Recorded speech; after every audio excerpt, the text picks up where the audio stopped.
কিসের শিক্ষিত হইলেন? কিতা আসলে কিতা? একজন মুসলমান পরিচয়ধারী, আপনার দিলটার মধ্যে এই কথা আসলো না আজ এতটা বছরে যে আমি তো আমার মাওলার কোরআন পড়তে পারি না? ঘটনাটা কি তারে ভাই? আমি যে কি মুসলমান? আরে আমার ইসলাম আমারে এমনি ভুলাই দিল কে রে? আমার আল্লাহ আমারে কেমনি ভুলাই দিল? মা গাররাকা বিরাব্বিকাল কারীম।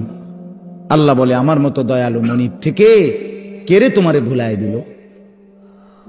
কতটি বই তুমি পড়লা ভাইয়া?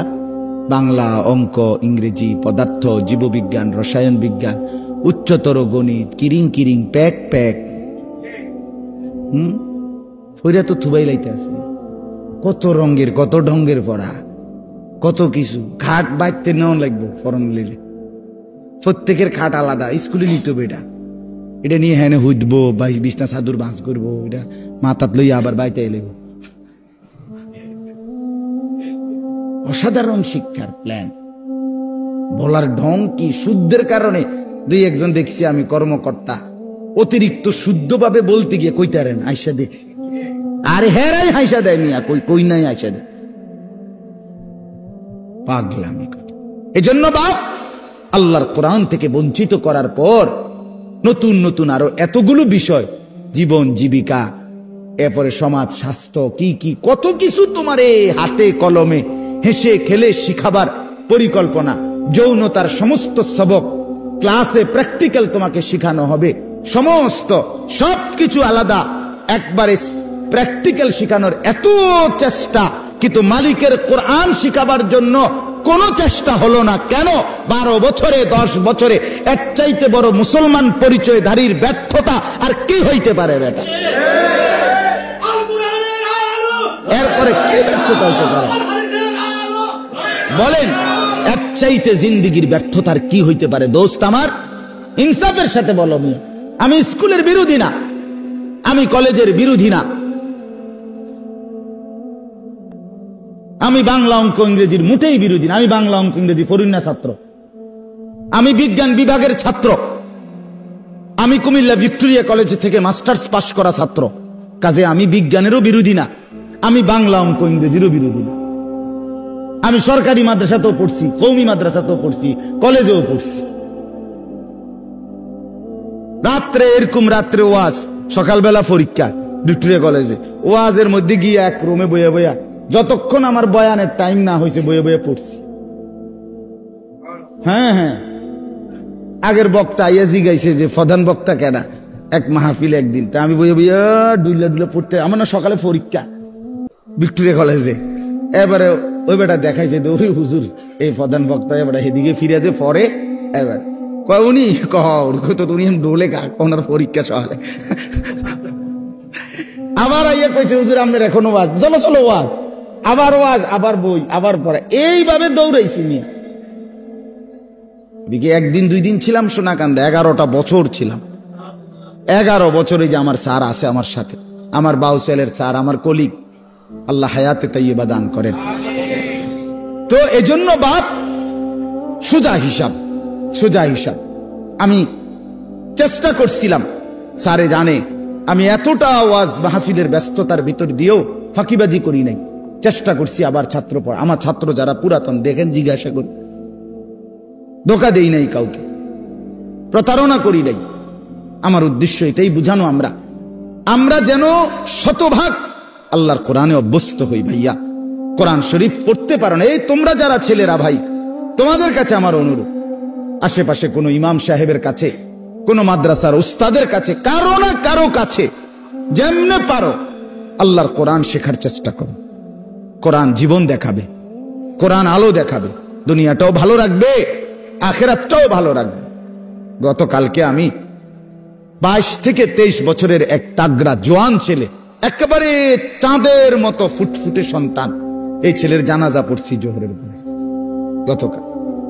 ছেলেটা কুমিল্লা ক্যান্টনমেন্ট বায়ুস্ট একটা ইউনিভার্সিটি আছে কুমিল্লা ক্যান্টনমেন্টে, এইখানে পড়তো ছেলেটা।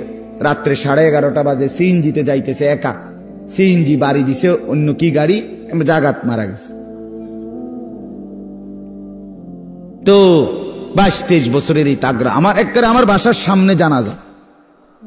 জোহরের পরে আমি জানাজা পড়ে আমার এত মনে আইছে, চোখের পানি আসছে। আহা, তার 4টা মেয়ের পরে বেচারার এই ছেলেটা, ওই বেটা, এই জানাজার মধ্যে উনি ছেলের বাবাটা একটা শব্দ মুখ দিয়া বলে না, উনি কোনো কথাই কয় নাই, মানে কথা কইতে আর বেটারে কি কবে বেটা, কোনো কথা নাই বেচার। মানে সে তো এতটুকু কয় যে আমার ফোলাগারে মাফ করে দিয়ে, এইটাও কইতে পারতেছে না উনি, পাথর হয়ে গেছে বেচারা। হ্যাঁ, চাঁদের মতো সুন্দর ছেলেটা। তো আমি বললাম যে হায়, গতকালকের আগের দিনও সে তো ঘরে লেফ কম্বলের নিচে ঘুমাইছিল, আজ কবরে আজকের রাত তারে লেফ দিয়ে দিবে কি? আজকেও তো ঠান্ডা আছে, হ্যাঁ আজও তো শীত আছে, আজ তাকে কবরে লেপ দিবে কে, কম্বল দিবে কে বাপ?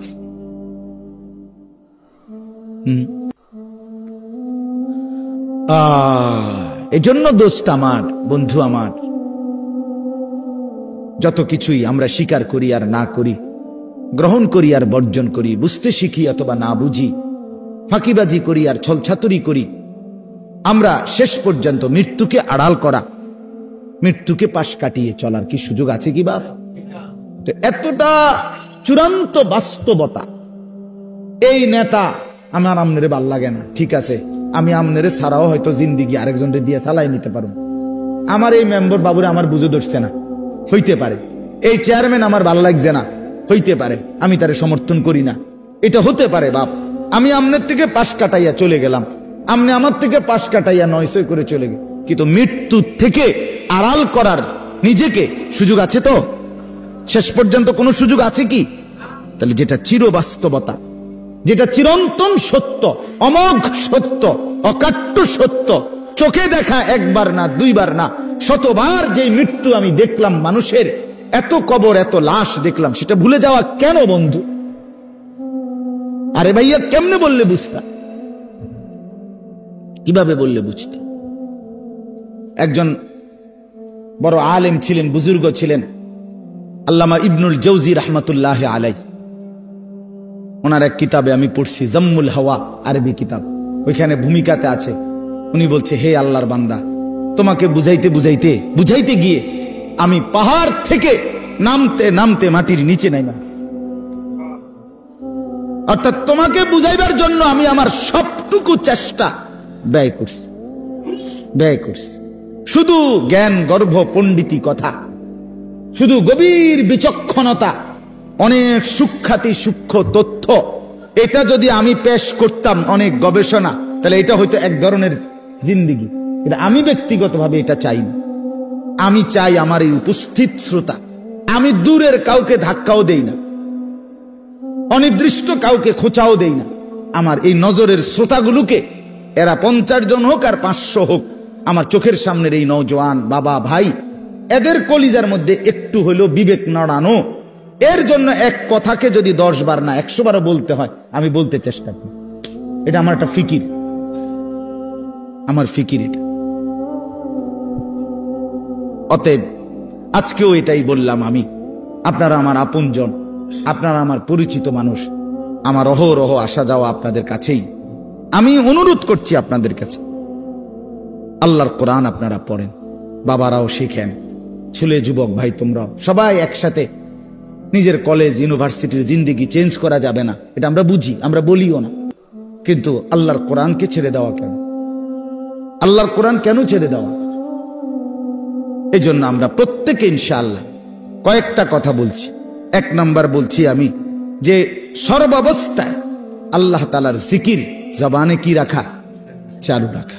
আর এখন বললাম কোরআনুল করিম তেলাওয়াত কর, কোরআনুল করিম তেলাওয়াত কর। এই কোরআন অনেক শানদার, অনেক মজাদার। এই কোরআনুল করিমের মধ্যে আল্লাহ তাআলা পুরাটা কোরআনে আল্লাহ নিজের পরিচয়, আল্লাহর কুদরত, আল্লাহর সৃষ্টির মধ্যে ফিকির করার জন্য, ভাবনা চিন্তা করার জন্য কতভাবে যে তুলে ধরছেন নিজের আল্লাহ তাআলা পরিচয়। আল্লাহ একবার বলছে, বান্দা গাছের দিকে দেখো, একটু ভেবে দেখো, সেখানে আমাকে খুঁজে পাবো। মাছের দিকে দেখো, একটু ভেবে দেখো, আমাকে খুঁজে পাইবে। আসমানের দিকে দেখো, একটু একটু ভেবে দেখো, আমাকে পাইবে। জমিনের দিকে দেখো, একটু ভেবে দেখো, আমাকে পাইবা। তোমার